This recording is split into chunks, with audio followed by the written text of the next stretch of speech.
네, 오늘 읽은 시편 65편 말씀은 사실은 지난주 금요일 날 새벽 기도 때 나눴던 말씀인데요. 우리가 늘 시편 말씀을 보면 이제 표제어라고 해서 1절 위에 보면 이제 꺽쇠로 되어 있어서 이 시간 누가 썼는지 어떤 배경에 썼는지가 기록이 되어져 있습니다. 오늘 이 시는 다윗의 시라고 기록이 되어 있고요. 또 인도자에 따라서 함께 찬양하는 내용으로 기록되어 있습니다. 이게 전반적인 내용은 이 시인 다윗이 하나님의 능력을 열거하면서 찬양하고 있는 시입니다. 그러니까 전체 내용을 볼 때 그때가 언젠지는 모르겠지만 이게 이제 봄인지 가을인지 어쨌든 추수를 마치고 나서 성전을 향해 하나님 앞에 감사의 제사를 드리며 올라갈 때에 불렀던 찬양으로 기록이 되어져 있는 것이죠. 여러분도 오늘도 또 여기서도 예배 드리시고 가정에서도 예배 드리시겠지만 여러분들 어떤 찬양을 드리러 나오셨습니까? 또 하나님 앞에 어떤 감사가 여러분의 입술에 있습니까? 이스라엘 백성들이 특별히 시편을 보면 늘 성전에 오를 때에 하나님 앞에 찬양하고 감사하는 모습들을 보면 늘 하나님 앞에 감격과 감사가 있었던 것 같습니다. 우리가 이 코로나 시기에도 누누이 말씀드리지만 하나님이 여전히 살아서 역사하시기 때문에 하나님의 은혜 또 하나님을 신뢰할 때에 우리의 입술에 늘 감사와 찬양이 가득 넘치기를 주님의 이름으로 축원드립니다. 자, 오늘 본문 말씀 보면 이 다윗은 왜 우리가 하나님을 찬양해야 되는가 구체적으로 여러 가지 이유를 들어가면서 말씀해 주고 있어요. 1절에 보면 찬송이 시온에서 주를 기다려오며 내가 하나님 앞에 서원을 주께 이행하겠다라는 고백을 하고 있습니다. 원래 원문의 의미를 보면 내가 하나님 앞에서 침묵하며 기다리겠습니다. 그리고 내가 하나님 앞에 약속한 소원을 이루겠습니다라는 모습은 바로 이것은 하나님 앞에서 뭔가 확신을 갖고 이야기하는 거죠. 내가 하나님을 찬양할 수밖에 없는 이유. 그리고 하나님께서 나에게 기도를 응답해 주셨기 때문에 내가 이 시온 하나님이 거하시는 그 성소에서 하나님을 찬양하는 것이 마땅합니다. 그래서 내가 하나님 앞에 이 서행한 것을 이행하겠습니다라는 믿음의 고백인 거죠. 왜 다윗은 하나님 이렇게 찬양하겠다고 고백을 할까요? 자, 몇 가지 이유들을 좀 같이 살펴보면서 은혜를 나눴으면 좋겠습니다. 자, 이 모든 것은 하나님의 능력과 연결되어 있어요. 이 다윗은 하나님의 능력을 하나하나 열거하면서 그렇기 때문에 내가 믿는 하나님, 나를 인도하신 하나님이 어떤 분인가를 찬양하는 거죠. 첫 번째로 2절 말씀 보면 이렇게 말씀합니다. 다윗은 하나님은 우리의 기도를 들으시는 분이기 때문에 하나님을 찬양합니다 라고 고백하고 있는 거죠. 여러분, 하나님이 우리의 기도를 응답하신다. 이거는 달리 말하면 하나님이 살아계시다라는 증거죠. 하나님이 살아계시기 때문에 우리의 기도에 응답하신다는 겁니다. 여러분, 다윗이 이렇게 고백할 수밖에 없는 이유는 하나님이 자기 인생 가운데 너무나 많은 하나님의 기도에 응답이 있었다는 거예요. 예를 들면 이 다윗은 뭐 사울을 피해 도망 다녔고요. 또 자기 아들 압살롬을 피해서 도망 다녔지만 여러 시편을 볼 때의 다윗은 그때그때마다 하나님 나를 그곳에서 나를 구원해 주시오라고 하나님 앞에 기도했는데 그 매번 하나님 앞에 기도했던 것들이 응답되었음을 성경에 기록하고 있다는 거죠. 그래서 이 다윗은 이 모든 인생은 즉 하나님을 고백하고 찬양하고 감사해야 된다라고 말씀해 주고 있는 거죠. 자, 첫 번째 하나님 앞에 감사해야 되는 이유는 기도에 응답하신다는 거예요. 그런데 우리는 왜 기도 응답이 안 될까요? 성경은 몇 가지 이유를 듭니다. 첫 번째는 내가 일단은 하나님 앞에 기도하지 않기 때문에 기도 응답이 없다고 얘기하고요. 두 번째는 내가 기도를 하지만 내 정욕대로 내 욕망대로 구하기 때문에 기도 응답이 없다고 얘기를 해요. 또 하나는 기도는 하지만 하나님과 나 사이에 죄로 인하여 막힌담이 있기 때문에 기도가 상달되지 않는다고 얘기를 해요. 또 하나 더 든다면 하나님께서는 우리에게 기도에 응답을 하시지만 우리로 하여금 더 연단하시고 인내하게 만드시고 하나님의 뜻을 분별하게 하기 위해서 침묵하시고 기다리게 하시는 경우가 있다는 거예요. 사실 우리는 기도 응답하면 내가 생각하는 게 이루어져야 응답이라고 생각하지만 전에도 말씀드리고 몇 번 계속 강조하고 있지만 기도라는 거는 내가 구한 것이 옳지 않다면 나에게 도움이 되지 않다면 오히려 그게 손해가 난다면 하나님은 안 주신다는 거예요. 여러분이 아이를 어릴 때 키우는데 이 아이가 다 달라는 거 다 줍니까? 줘서 도움 안 되고 손해나고 큰 심각한 위험이 있을 때는 안 주잖아요. 오히려 걔가 구하지 않는 더 좋은 걸 주는 것처럼 하나님께 때로는 우리가 기도한 것을 거절하시고 하나님께서 응답하지 않는 것 같지만 오히려 그것이 응답인 거죠. 왜? 우리에게 더 필요한 게 뭔지, 우리에게 정말 있어야 될 것이 뭔지 아시기 때문에 우리에게 주신다라는 겁니다. 자, 두 번째, 하나님 앞에 이 다윗이 하나님을 찬양할 수밖에 없는 궁극적인 이유는 하나님께서 우리 죄를 용서하시는 분이기 때문에 하나님을 찬양합니다라고 고백을 합니다. 3절과 4절 말씀에 나오는데요. 여러분, 사실 3절 말씀은 좀 의아한 부분이죠. 하나님이 내 죄를 용서해 주시는데 내 지금 상황이 어떤 거예요? 죄가 나를 이겼다는 겁니다. 여러분, 죄가 나를 이겼다는 거는 뭔가요? 실패했다는 거잖아요. 하나님 말씀에 순종하지 못하고 여전히 유혹 가운데 노출되어서 거기에 실패하고 넘어진 상황인데, 다윗은 우리의 죄를 용서해 주시는 그 하나님을 찬양합니다라고 하는데 자기 상태를 죄가 나를 이겼다라고 고백하죠. 실패하고 넘어지고 또다시 반복되어진 그런 모습 가운데 있지만, 다윗은 그럼에도 불구하고 하나님 앞에 엎드리고 주님 앞에 나아가면, 또 이스라엘 공동체는 끊임없이 반복되는 그 습관적인 죄들을 갖고 있지만 하나님 앞에 엎드리면 하나님께서 그 죄를 사해 주시기 때문에 다윗은 하나님을 찬양하는 거죠. 우리가 매번 예배, 주일날 예배 드릴 때 우리 같이 회개하는 기도할 때 요한일서 1장 9절을 제가 말씀 나누잖아요. 만일 우리가 우리 죄를 자백하면 그는 미쁘시고 의로우사 우리 죄를 사하시며 우리를 모든 불에서 깨끗하게 하신다.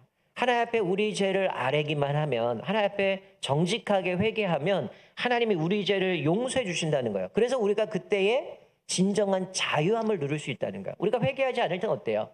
교회 와서 예배를 드리지만 또 우리 삶 가운데 늘 하나님을 생각할 때마다 죄책감이 있어요. 내가 이런데 하나님이 나를 받아주실까? 나를 사랑해 주실까? 하나님이 지금 내 이 고난 가운데 나를 인도해 주실까? 여러 의심되는 부분들이 많겠지만 하나님은 우리에게 그렇게 얘기해요. 하나님 앞에 나와서 자백하기만 하면 그 죄를 잊어버리신다고 말씀하죠. 우리를 완전히 깨끗게 하시고 죄를 사해 주신다고 말씀합니다. 사랑하는 성도 여러분, 혹시 여러분 오늘도 이렇게 교회에서 또 집에서 예배를 드리시겠지만 혹시 내가 지금 고질적인 이 죄 때문에, 고질적인 이 죄의 사슬에 얽매여서 힘들어하고 있지 않습니까? 하나님 우리에게 말씀합니다. 그럼에도 불구하고 우리 죄를 용서해 주실 것을 분명한 믿음 가운데 주님 앞에 나와 정직하게 회개하면 하나님께서 우리 죄를 사해 주시고 우리로 하여금 자유케 해 주신다고 말씀하고 있습니다. 내가 또다시 고민하고 염려되고 넘어지는 죄들이 있을 수 있어요. 다윗도 분명히 고백하잖아요. 죄가 나를 이겼다.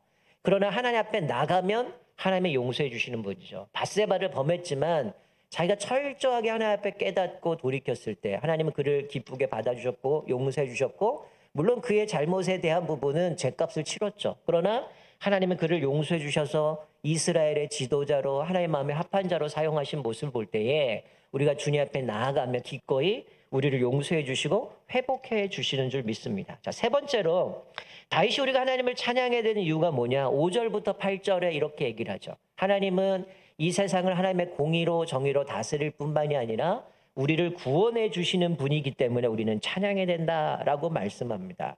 지금 이 다윗의 시선이 하나님이 거하시는 시온 성소에서 이제 시선이 바뀌어서 어디로 갑니까? 모든 사람, 먼 곳에 있는 땅끝, 먼 바다로 시선이 돌려가면서 하나님은 우리에게 구원자가 되시기도 하지만 더 나아가서 하나님은 이 땅의 모든 피조물들 가운데도 하나님이 그것들을 하나님의 의로움으로, 하나님의 공의로 그것들을 통치하고 다스리시는 분이고 우리에게 응답하시는 분이다. 그래서 모든 끝과 바다에 있는 모든 자들이 하나님의 의지하게 된다라고 말씀하는 거죠. 그러니까 하나님이 우리를 세상을 다스리시고 우리에게 구원 베풀어 주시는 것처럼 그 땅끝에 있는 모든 사람들도, 심지어 피조물까지도 하나님이 통치하시고 다스리고 계심을 보여주는 거죠. 자, 여기 6절 보면 하나님의 창조에 대한 묘사하는 표현을 보여줘요. 산을 세우셨다, 권능으로 두르셨다라는 건 하나님의 창조를 묘사하는 겁니다. 즉 하나님이 이 세상을 창조하셨고요. 그리고 그냥 내버려 두신 게 아니라 그 세상을 하나님의 뜻 가운데 역사의 주관자가 되셔서 통치하고 계신다는 거예요. 그러니까 이 만물을 통치하시는 분이고, 심지어는 바다와 그 물결의 흔들림, 이 당시에 고대 근동의 세상들은 바다도 강도 그들이 섬기는 신으로 섬겼거든요. 그런데 이 파도, 물결을 잠잠케 하시는, 혼돈을 잠잠케 하시고 곳을 정복하시는 그 하나님, 이 하나님의 위엄을 볼 때 우리는 하나님을 찬양할 수밖에 없다는 거예요. 하나님의 이 모든 것을 하나님의 공의로 다스리시는데 심지어는 뭐라고 말씀해? 만민의 소요까지도 하나님이 통제하고 계시고 역사 속에 개입하셔서 구원하시는 분이다라고 말씀하는 거죠. 또 8절에도 보면 밤과 낮의 질서를 정하신 분. 여러분, 우리가 살아가면서 얼마나 많은 삶 가운데에 우리 삶의 어려움들을 많이 겪게 됩니까? 때로는 이해가 안 되는 부분도 있죠. 그런데 오늘 다윗은 하나님께서 이 모든 것은 하나님의 섭리 가운데, 하나님의 공의 가운데 이 모든 것을 다스리고 계시고 우리를 구원하시는 분이기 때문에 하나님을 찬양한다라고 고백하고 있어요. 그럼 때로는 우리 삶이 혼란과 공허할 때가 참 많잖아요. 혼돈의 상황들을 만날 때가 많잖아요. 사실 우리가 아프간을 보더라도 예전에도 피납 사건 때문에 순교했던 목사님과 성도들도 있었고, 또다시 지금 정권이 완전히 탈취되어져서 이런 탈레반에 의해서 아주 비참한 결과들을 보잖아요. 요즘 유튜브를 보면 계속해서 사용되는 영상들이 올라오고 여러 가지 소식들을 선교사님을 통해서 접하게 되면 도대체 이게 뭘까? 왜 하나님은 내버려 둘까? 이해가 되지 않을 때도 있어요. 그러나 성경이 우리에게 말씀은 때로는 하나님이 악을 허용하십니다. 그러나 허용으로 끝나는 것이 그들을 반드시 심판하시고 하나님께서 그것을 통해서 하나님의 이루시기 원하시는 뜻을 온전히 이루어 가신다는 거예요. 그래서 다윗은 이 모든 것 가운데 하나님이 통치하고 다스리기 때문에 이해가 안 되고 때로는 억울하고 원망이 들겠지만 우리 하박국 선지자 같은 경우도 하나님 어떻게 이럴 수 있습니까? 왜 이렇게 됩니까? 하나님 앞에 하소연했지만 하나님의 그 뜻을 듣고서는 하나님 앞에 찬양했던 모습처럼 우리가 하나님을 찬양할 수밖에 없음을 말씀해 줘요. 때로는 우리가 어때요? 힘들고 어려울 때 그 염려가 너무 커서 밤에 잠을 자지 못할 때도 있습니다. 또 아침에 일어나는 게 괴로울 수가 있어요. 오늘 하루 또 이 문제들을 어떻게 해야 되나? 또 이 사람과 어떻게 이걸 풀어가야 되는가? 이 아픔들을 어떻게 해결해야 되는가? 고민이 있는데 오늘 이 다윗은 이렇게 고백합니다. 아침에 깨고 저녁을 맞이하는 이것이 하나님의 의로 이 세상을 새롭게 하고 통치하고 계시기 때문에 오히려 이들로 하여금 다스리는 그 하나님을 바라볼 때 기쁨이 충만하게 될 것이다. 또 즐거움이 가득하게 될 것이다 라고 말씀하는 거야. 상황은 어렵습니다. 그러나 하나님이 이 세상을 주관하신다라는 분명한 믿음이 있을 때는 그 아침이 그 밤이 오히려 즐거워하고 기뻐하고 하나님을 기대하며 나아갈 수 있음을 말씀해 주고 있는 것이죠. 자, 네 번째, 이 다윗은 하나님을 찬양해야 되는 이유가 무엇인가 하면 바로 우리에게 복을 주시고 만족해 하시는 분이다 라고 말씀하죠. 4절에 보니까 주께서 택하시고 가까이 오게 하셨다라고 말씀합니다. 여러분, 이게 무슨 이야기인가요? 하나님이 우리를 택하셨고 하나님이 우리를 이끄셔서 하나님의 뜰에 가까이 가게 하셨다. 즉 구원과 관련해서 우리가 늘 얘기하지만 우리가 구원과 관련해서 우리의 노력도 수고도 전혀 거기에 들어갈 수 없습니다. 그것이 근거가 될 수 없다는 거예요. 우리가 에베소의 말씀에 사도 바울은 허물과 죄로 죽었던 우리들을 하나님의 그 의로 말미암아 우리를 살리셨고 구원해 주셨을 말씀하고 있는데 지금 다윗은 그런 고백을 하는 거예요. 우리에게 복을 주시고 만족해 하시는 분, 그분을 찬양하는데 지금 하나님이 우리를 택하셨고 가까이 오게 하셨다. 즉 이거는 하나님이 행하신 거라는 거죠. 내가 구원받고 내가 지금 이 모든 걸 누리는 것은 하나님의 은혜라는 거예요. 그래서 그가 고백하는 거는 내가 주의 집 곧 주의 성전의 아름다움으로 만족하리라. 주의 뜰이라고 하는 것은 뭐 영어 성경에 빌리지라고 되어 있는데 즉 하나님의 택하셔서 우리를 이끄시고 하나님의 은혜 가운데 거하게 하시도록 즉 여기 표현하는 하나님의 집 성전에서 그 아름다움을 보게 하시도록 하나님이 우리를 부르셨다는 거예요. 그런데 이 다윗은 나는 그것으로 만족하겠습니다 라고 고백합니다. 이런 허물과 죄로 죽었죠. 마귀의 종노릇했죠. 진노의 자식이었죠. 더 이상 기대할 게 없는 인생이었는데 하나님이 선택하고 이끄시고 부르셔서 여호와의 성전에 거하며 그 아름다움을 맛볼 수 있는 건 얼마나 큰 복입니까? 그러니까 다윗은 다른 거 필요 없다는 거예요. 하나님 한 분이면 만족한다는 거예요. 그래서 다른 시편에 보면 뭐라고 합니까? 내가 문지기로 있는 것이 좋습니다. 내가 주의 성전에서 주의 아름다움을 보며 평생 이루고 살아가는 것이 나의 소원입니다라고 고백했던 이 다윗의 모습처럼 지금 이 다윗은 그런 고백을 하는 겁니다. 나를 이렇게 살려주셨고 선택하셨고 이끄셨고 이 하나님의 풍성한 은혜 가운데 친밀한 관계를 맺고 있는 이 은혜, 이것보다 더 큰 복이 어디 있습니까? 난 이것으로 만족하며 살겠습니다 라고 고백하고 있는 것이죠. 여러분, 이것은 우리가 늘 말씀드린 것처럼 무엇입니까? 예수님을 또 우리 하나님을 나의 왕으로 모시고 내 삶을 하나님이 거하시는 처소로 내어드리고 그리고 더 나아가 하나님의 이끄신 가운데 그 통치에 순종하고 살아가는 사람들에게 주시는 복, 그리고 그 만족을 누리게 될 것을 말씀해 주고 있는 것이죠. 이게 우리가 꿈꾸는 하나님의 나라 아니겠어요? 하나님이 우리를 다스리시고 통치하시고 내 삶은 하나님이 거하시는 거룩한 성전으로, 우리 청소년부 이제 수련의 주제가 함께 지어져 간다 그랬는데, 그리스도의 모습으로 우리가 지어져 가고 그리스도의 장성한 분량까지 자라가고 우리 모습이 성령에 거하시는 거룩한 전으로 세워져서 하나님 앞에 우리의 거처로 내어드릴 때, 하나님이 오셔서 우리를 다스리시고 통치하실 때 우리가 이런 하나님이 주시는 놀라운 아름다움을 누리게 되고 복을 누리게 되어질 뿐만 아니라 그것으로 만족하며 살 수 있음을 말씀해 주고 있는 것이죠. 여러분들 오늘 이 다윗의 고백처럼 이런 하나님 한 분만으로 만족하며 살아갑니까? 아니면 이것 말고 세상에서 추구하는 그게 더 내가 나를 만족해 줄 거라고 그것들을 움켜쥐고 살아가나요? 오늘 다윗은 분명하게 하나님 한 분만으로 만족하고 그분이 우리에게 복을 주시고 우리를 만족해 하시는 그 하나님 때문에 하나님을 찬양한다라고 말씀합니다. 자, 마지막으로 사실 오늘 65편, 20편에서 다윗이 궁극적으로 말하고 싶은, 궁극적으로 하나님을 찬양할 수밖에 없는 이유를 마지막에 이야기를 하고 있어요.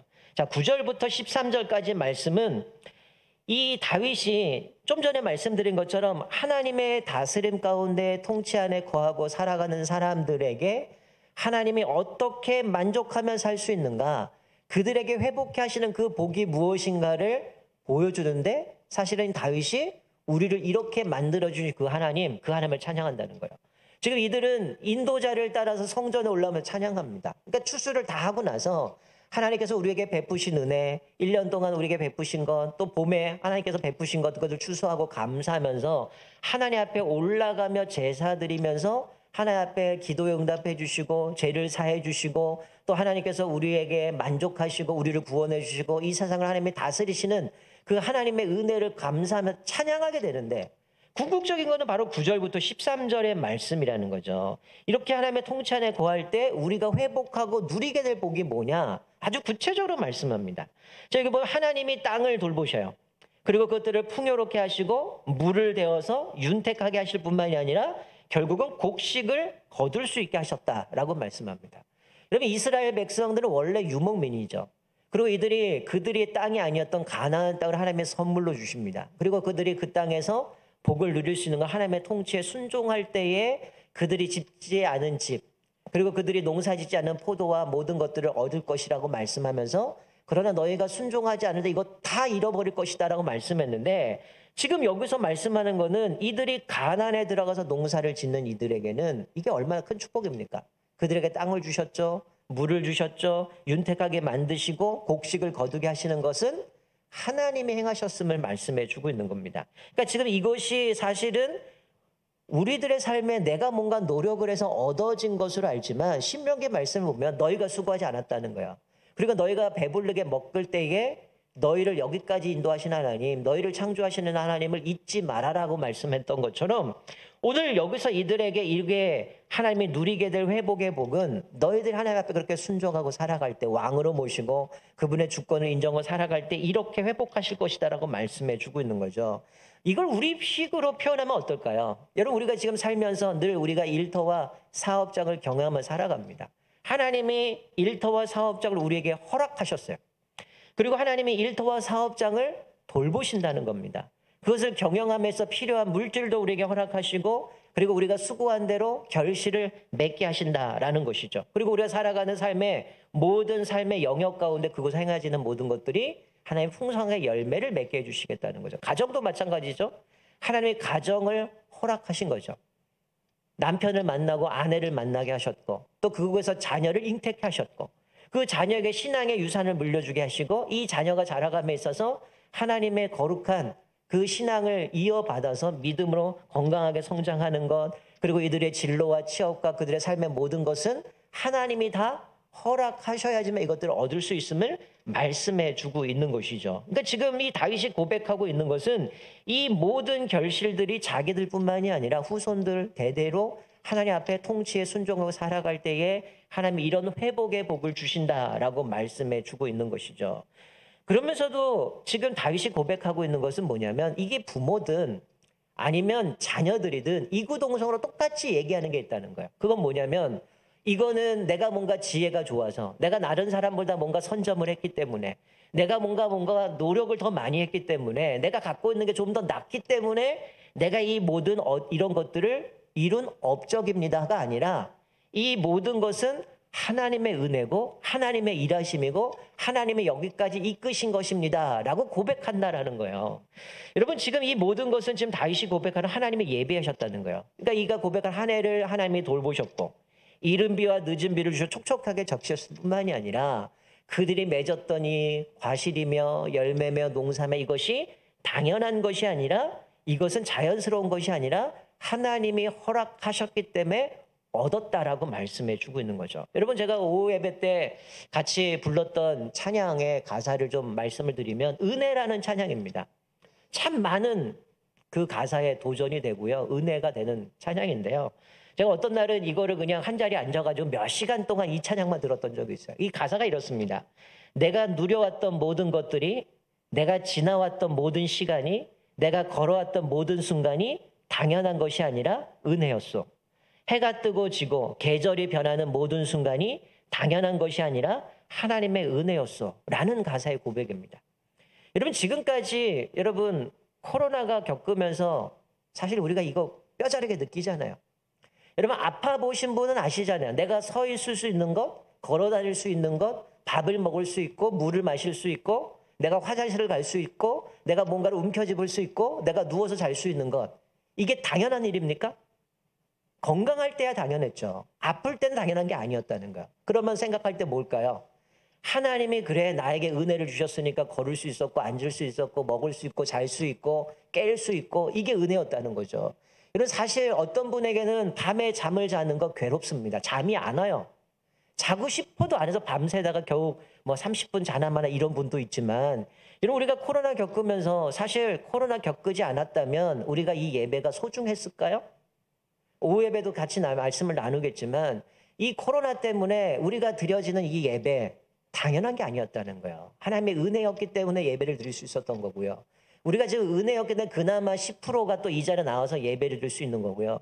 그래도 대한민국의 IT 강국이니까 여러분의 핸드폰이나 컴퓨터나 이런 걸로 여러분들이 영상으로 예배를 드릴 수 있는 것이지, 다른 나라 가면 인터넷 안 되는 나라는 지금 우리나라 이처럼 이렇게 쉽게 전환하고 예배 드릴 수 있는 상황이 아닐 겁니다.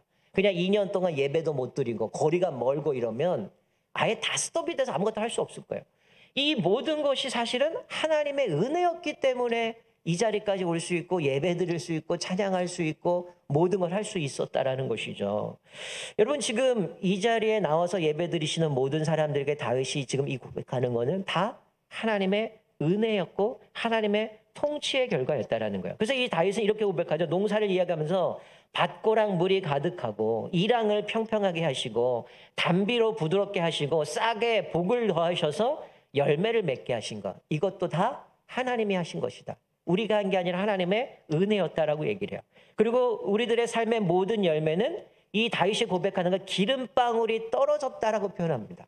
저는 이 기름방울이 떨어졌다는 표현을 이렇게 바꿨으면 좋겠어요. 이 기름방울이 떨어졌다는 것은 살찐다, 풍부한다, 이런 의미인데요. 우리 삶의 모든 열매는 이렇게 표현했습니다. 하나님의 은혜의 굴이 뚝뚝 떨어져서 내가 가는 곳마다, 내가 하는 것마다 하나님의 은혜로 여기까지 온 것이라는 거죠.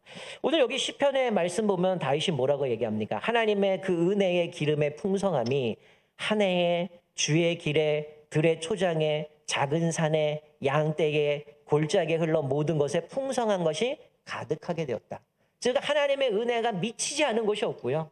하나님의 은혜가 다 흘러 넘쳤기 때문에 지금 그가 고백하는 거, 한 해 동안 주가 가는 길에 또 이 골짜기에 초장에 양에 이 모든 것이 풍성하게 얻어졌음을 다윗은 고백을 하고 있는 것이죠. 그래서 이 하나님의 회복하신 은혜를 볼 때에 그들이 다 즐거이 외치고 또 노래하며 찬양하게 될 것이라고 말씀해 주고 있습니다. 여러분, 금요일 날도 말씀을 드렸지만 우리가 하나님을 찬양할 수 있는 이유는 나에게 뭔가 하나님이 해 주셨기 때문에 찬양하는 게 아니죠.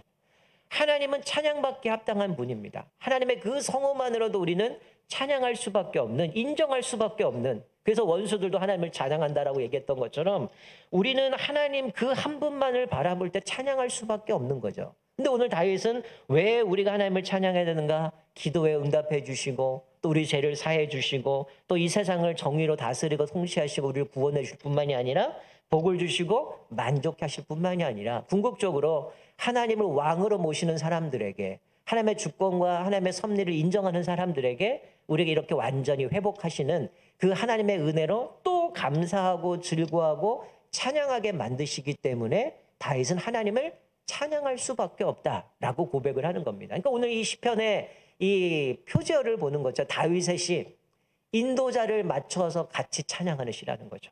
그러니까 앞에서 인도하는 사람이 이렇게 찬양할 때에 뒤에 따라가는 성도들이 하나님은 이런 분입니다. 하나님의 능력은 이런 분이시기 때문에 우리가 하나님을 찬양할 수밖에 없고 이 모든 것은 하나님의 은혜입니다. 추수를 마치고 나서 하나님이 하셨다라는 분명한 고백 가운데 그들이 주님 앞에 나아가는 모습을 보게 되죠. 여러분 오늘 이 말씀을 보면서 또다시 우리는 코로나 또 연장이 되어서 2주간 또 힘든 삶을 살아갈 겁니다.